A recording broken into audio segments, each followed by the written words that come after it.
दरम्यान अमित शहा यांचा हा महाराष्ट्र दौरा महत्त्वाचा या अर्थाने कारण रायगड आणि नाशिकचा पालकमंत्री पदाचा वाद अद्यापही सुटलेला नाहीये। त्या पार्श्वभूमीवर हा दौरा महत्त्वाचा मानला जातोय। हा वाद या दौऱ्याअंती सुटण्याची शक्यता वर्तवली जाते। दरम्यान सुनील तटकरे यांच्या घरी अमित शहा स्नेहभोजन घेणार आहेत दुपारी 2 वाजता। त्यामुळे पालकमंत्री पदासंदर्भात रायगडच्या पालकमंत्री पदासंदर्भात जो काही तिढा आहे तो मात्र या स्नेहभोजनानंतर सुटण्याची शक्यता नाकारता येत नाहीये।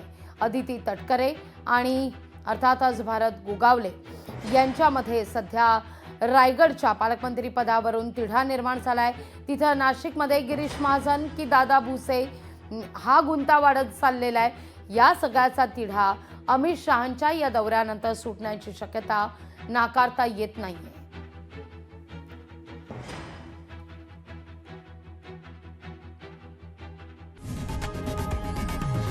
लोकशाही मराठी ऐका, पहा, जागरूक रहा।